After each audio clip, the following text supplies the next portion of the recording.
ಇಂಥ ಒಂದು ಬಹಳ ಅದ್ಧೂರಿಯಾದ ಕಾರ್ಯಕ್ರಮ.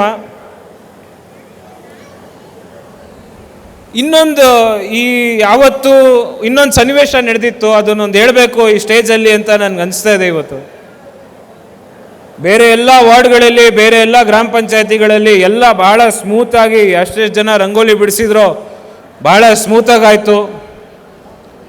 ಈ ಭಾಗದಲ್ಲಿ ಈ ಒಂದು ಯಾವ ವಾರ್ಡ್ ಅಂತ ಹೇಳಲ್ಲ, ಬಟ್ ಯಾವುದೋ ಒಂದು ವಾರ್ಡಲ್ಲಿ, ಎಲ್ಲ ಕಡೆ ಎಲ್ಲ ಯಾವುದೋ ಒಂದು ಸುಮಾರು ರೋಡ್ಗಳಲ್ಲಿ ಎಲ್ಲ ಮಹಿಳೆಯರು ರಂಗೋಲಿ ಬಿಡಿಸಿದ್ದಾರೆ. ಆದರೆ ಕೆಲವು ಕಿಡಿಗೇಡಿಗಳು ಒಂದು ಬೈಕ್ನ ತಗೊಂಡು ಹೆಲ್ಮೆಟ್ ಹಾಕ್ಕೊಂಡು ಏನೊಂದು ನಂಬರ್ ಪ್ಲೇಟೆಲ್ಲ ತೆಗೆದು ಈ ರಂಗೋಲಿ ಮೇಲೆಲ್ಲ ಅಳಿಸೋಕ್ಕೆ ಹೋಗಿದ್ದಾರೆ. ನಡೆದಿದೆ ಇದು. ಇದೇನು ಅಳಿಸೋಕ್ಕೆ ಹೋಗಿದ್ದೀರಲ್ಲ, ನೀವು ಯಾರು ಅಂತ ಟ್ರ್ಯಾಕ್ ಮಾಡ್ಬೋದಿತ್ತು. ನಮ್ಮ ಶಾಸಕರು ಒಂದು ಕಂಪ್ಲೇಂಟ್ ಕೊಟ್ಟು ಟ್ರ್ಯಾಕ್ ಮಾಡಿಸ್ಬೋದಿತ್ತು. ಆದರೂ ಆಯಿತು ಬಿಡು ಅಂತ ಬಿಟ್ಟಿದ್ದಾರೆ ಅವರು. ಆದರೆ ನೀವು ಯಾರು ಇದು ಮಾಡಿದ್ದೀರಲ್ಲ, ಈ ಮಹಿಳೆಯರ ಕಾರ್ಯಕ್ರಮದಲ್ಲಿ ಈ ಮಹಿಳೆಯರು ಮಾಡಿರೋವಂಥ ಒಂದು ರಂಗೋಲಿನ ಅಳಿಸಿದಿರಲ್ಲ, ಯಾವತ್ತೂ ಅವ್ರು ಕ್ಷಮಿಸಲ್ಲ ನಿಮ್ಮನ್ನ. ನೀವು ಯಾರು ಮಾಡಿದಿರೋ ಗೊತ್ತಿಲ್ಲ, ಆದರೂ ನೀವು ಅಲ್ಲಿ ಬಿಟ್ಟಿರೋ ರಂಗೋಲಿನ ಅಳಿಸ್ಬೋದು. ಆದರೆ ನಮ್ಮ ಸೋಮಶೇಖರ್ ಗೌಡರು ಈ ಸಾವಿರಾರು ಮಹಿಳೆಯರು, 89 ಸಾವಿರಾರು ಮಹಿಳೆಯರ ಮನಸ್ಸಲ್ಲಿ ರಂಗೋಲಿ ಬಿಟ್ಟಿದ್ದಾರಲ್ಲ, ಅದನ್ನ ಯಾರ ಕೈಲೂ ಅಳಿಸೋಕ್ಕಾಗಲ್ಲ, ಯಾರ ಕೈಲೂ ಅಳಿಸೋಕ್ಕಾಗಲ್ಲ. 10th ಸ್ಟ್ಯಾಂಡರ್ಡ್ 12th ಸ್ಟ್ಯಾಂಡರ್ಡ್ ವಿದ್ಯಾರ್ಥಿಗಳು 90% ಯಾರು ತಗೊಂಡಿದ್ದಾರೆ ಅವ್ರಿಗೆಲ್ಲರಿಗೂ ಕ್ಷೇತ್ರ ಪೂರ್ತಿ ಸುಮಾರು 3,000 ವಿದ್ಯಾರ್ಥಿಗಳು ಅವ್ರನ್ನೆಲ್ಲ ಕರೆಸಿ ಪ್ರತಿಭಾ ಪುರಸ್ಕಾರ ಮಾಡಿ ಅವ್ರಿಗೊಂದು ಸ್ಕೂಲ್ ಬ್ಯಾಗು, ಒಂದು ವಾಟರ್ ಬಾಟ್ಲು, ಒಂದು ಕ್ಯಾಶ್ ಪ್ರೈಸ್ ಕೊಟ್ಟಿದಾರಲ್ಲ ಸ್ವಾಮಿ, ಅದನ್ನ ಯಾರು ಅಳಿಸೋಕ್ಕಾಗಲ್ಲ, ಯಾರು ಅಳಿಸೋಕ್ಕಾಗಲ್ಲ. ಸಾವಿರಾರು ಗರ್ಭಿಣಿ ಮಹಿಳೆಯರು ಅವ್ರ ಕೈಲಿ ಫೈನಾನ್ಷಿಯಲ್ ಆಗಿ ಯಾರು ವೀಕ್ ಇದ್ದಾರೋ ಅವ್ರು ಯಾರು ಸೀಮಂತ ಮಾಡ್ಕೊಳಕ್ಕಾಗಲ್ವಲ್ಲ, ಅಂಥವ್ರಿಗೆ ಎಲ್ಲರಿಗೂ ವಾರ್ಡ್ ವೈಸು ಸೀಮಂತ ಮಾಡಿದ್ರಲ್ಲ ಸ್ವಾಮಿ ಅಣ್ಣನ ಸ್ಥಾನದಲ್ಲಿ ನಿಂತ್ಕೊಂಡು, ಅದನ್ನ ಯಾರು ಅಳಿಸೋಕ್ಕಾಗಲ್ಲ.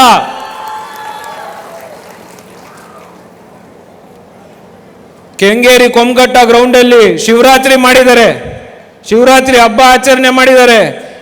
ಒಂದು ಕೇದಾರನಾಥದ ಒಂದು ಶೈಲಿಯಲ್ಲಿ ಒಂದು ಅರೇಂಜ್ಮೆಂಟ್ನ ಮಾಡಿ 50,000 ಭಕ್ತಾದಿಗಳು ಬಂದು ದರ್ಶನ ಮಾಡ್ಕೊಂಡು ಹೋಗಿದಾರಲ್ಲ, ಅದನ್ನ ಯಾರು ಅಳಿಸೋಕ್ಕಾಗಲ್ಲ ಸ್ವಾಮಿ. ಇಷ್ಟು ಉಳ್ಳಾಳಲ್ಲಿ 210 ಕೋಟಿ ವೆಚ್ಚದಲ್ಲಿ ಮಲ್ಟಿ ಸ್ಪೆಷಾಲಿಟಿ ಹಾಸ್ಪಿಟಲ್ ಮಾಡಿದಾರಲ್ಲ, ಅದನ್ನ ಯಾರು ಅಳಿಸೋಕ್ಕಾಗಲ್ಲ. 3 ವರ್ಷದಲ್ಲಿ 1,000 ಕೋಟಿ ಅನುದಾನ ತಂದಿದ್ದಾರೆ ಈ ಕ್ಷೇತ್ರಕ್ಕೆ. ಈ ಒಂದು ದೊಡ್ಡ ಕ್ಷೇತ್ರಕ್ಕೆ ಇಷ್ಟು ಅನುದಾನ ತಂದು ಕೆಲಸ ಮಾಡಿದಾರಲ್ಲ ಸ್ವಾಮಿ, ಅದನ್ನ ಯಾರು ಅಳಿಸೋಕ್ಕಾಗಲ್ಲ. ಈ ಒಂದು ಕ್ಷೇತ್ರಕ್ಕೆ ಹಗಲು ರಾತ್ರಿ ದುಡ್ದು ಸುಮಾರು 13 ವರ್ಷದಿಂದ ದುಡ್ಕೊಂಡು ಬಂದಿರೋ ಶಾಸಕರು. ನಿಮಗೆ ಗೊತ್ತು ಅಂದ್ರಹಳ್ಳಿ ದೊಡ್ಡಬಿದ್ರಕಲ್ಲಿ ಹೆಂಗಿತ್ತು ಅಂತ, ಈಗ ಹೆಂಗಿದೆ ಅಂತ ನೀವೇ ನೋಡ್ತಾ ಇದ್ದೀರಾ. ಇನ್ನೇನೊಂದು 10% ಕೆಲಸ ಬಾಕಿ ಇರ್ಬೋದೇನೋ ಅಷ್ಟೇ, ಅದನ್ನು ಇನ್ನು 2 ವರ್ಷದಲ್ಲಿ ಮಾಡಿ ಮುಗಿಸ್ತಾರೆ ನಮ್ಮ ಸೋಮಶೇಖರ್ ಗೌಡರು. ಈ ಒಂದು ಕಾರ್ಯಕ್ರಮಗಳು ಮಾತ್ರ ಅಲ್ಲ, ಈ ಕಾರ್ಯಕ್ರಮಗಳ ಜೊತೆ ಅಭಿವೃದ್ಧಿನೂ ಮಾಡ್ತಾ ಇದ್ದಾರೆ. ಈ ಒಂದು ಕಾರ್ಯಕ್ರಮದಲ್ಲಿ ಬಹಳಷ್ಟು ಆಲ್ಮೋಸ್ಟ್ 1 ಲಕ್ಷ ಮಹಿಳೆಯರು ಕ್ಷೇತ್ರ ಪೂರ್ತಿ ರಂಗೋಲಿ ಬಿಡಿಸಿರೋದು. ಅದಕ್ಕೆ ಅವರೊಬ್ಬರೇ ಅಲ್ಲ, ಅವ್ರ ಬೆನ್ನೆಲಾಗಿ ನಿಂತಿರುವಂಥ ನಮ್ಮ ಮುಖಂಡರುಗಳಿಗೂ ಎಲ್ಲರೂ ಒಂದು ದೊಡ್ಡ ಚಪ್ಪಾಳೆ ತಟ್ಟಬೇಕಂತ ಕೇಳ್ಕೊತೀನಿ. ಸುಮಾರು ಜನ ಕ್ಷೇತ್ರ ಪೂರ್ತಿ ಹಗಲು ರಾತ್ರಿ ಪ್ರತಿಯೊಂದು ಮನೆಗೂ ವಿಸಿಟ್ ಮಾಡಿ, ಪ್ರತಿಯೊಂದು ರಂಗೋಲಿನೂ ನೋಡಿ, ಅವ್ರಿಗೆಲ್ಲ ಟೋಕನ್ ಹಂಚಿ ಬಹಳಷ್ಟು ಕಷ್ಟಪಟ್ಟಿದ್ದಾರೆ ನಮ್ಮ ಮುಖಂಡರುಗಳು.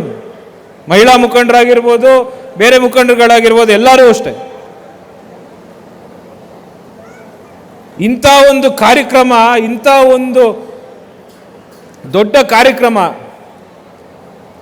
ಕೆಲವರೆಲ್ಲ ಅದನ್ನೇ ನಿಡ್ಕೊಂಡು ಟೀಕೆ ಮಾಡ್ತಾ ಇದ್ದಾರೆ.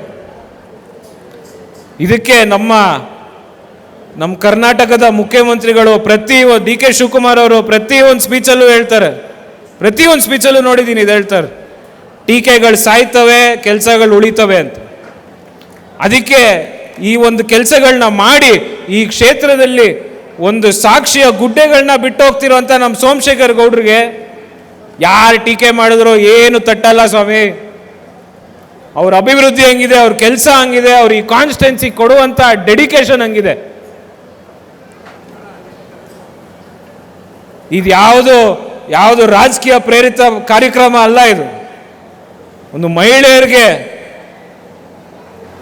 ಮಹಿಳೆಯರ ಒಂದು ಕಮ್ಯುನಿಟಿನ ಎಂಗೇಜ್ ಮಾಡುವಂಥ ಒಂದು ಕಾರ್ಯಕ್ರಮ. ಇದು ಮಹಿಳೆಯರದಾಯಿತು, ವಿದ್ಯಾರ್ಥಿಗಳದಾಯಿತು, ಈ ಯಶವಂತಪುರ ಕ್ಷೇತ್ರ ಪೂರ್ತಿ ಯಾರ್ಯಾರು ನಮ್ಮ ಯುವಕರಿದ್ದಾರೋ ಅವ್ರನ್ನೂ ಎಲ್ಲ ಸೇರಿ STS ಕಪ್ ಅಂತ ಮಾಡಿ 4500 ಯುವಕರು ಭಾಗವಹಿಸಿದ್ರು ಆ STS ಕಪ್ಪಲ್ಲಿ. 4500 ಯುವಕರು. ಎಲ್ರಿಗೂ ಇವತ್ತು ಈ ಪ್ರೋಗ್ರಾಮಲ್ಲಿ ಎಲ್ರಿಗೂ ಊಟ ಅರೇಂಜ್ ಆಗಿದೆ, ಎಲ್ರಿಗೂ ಗಿಫ್ಟ್ ಅರೇಂಜ್ ಆಗಿದೆ. ದಯವಿಟ್ಟು ಯಾರು ಪೇಷಂಟ್ ಆಗಿ ಎಲ್ಲರಿಗೂ ಸಿಗುತ್ತೆ, ಯಾರಿಗೂ ಮಿಸ್ ಆಗಲ್ಲ. ದಯವಿಟ್ಟು ಈ ಒಂದು ಸ್ಪೀಚ್ನ ನಮ್ಮ ಶಾಸಕರು ಸ್ಪೀಚ್ ಮಾಡ್ತಾರೆ, ಅದನ್ನೆಲ್ಲ ಸಮಾಧಾನವಾಗಿ ಕೇಳಿ ಅದಾದಮೇಲೆ ಎಲ್ಲರೂ ಊಟಕ್ಕೆ ಹೋಗಿ ಗಿಫ್ಟ್ ತೊಗೊಂಡು ಎಲ್ಲರೂ ಮನೆಗೆ ಹೋಗಬೇಕು. ಯಾರಿಗೂ ಮಿಸ್ ಆಗಲ್ಲ. ದಯವಿಟ್ಟು ಎಲ್ಲರೂ ನುಗ್ಲಿಲ್ಲದೆ ಆರಾಮಾಗಿ ಗಿಫ್ಟ್ ತೊಗೊಂಡು ಆರಾಮಾಗಿ ಊಟ ಮಾಡ್ಕೊಂಡು ಹೋಗಿ ಅಂತ ಕೇಳಿ ಮಾತು ಮುಗಿಸ್ತೀನಿ. Thank you.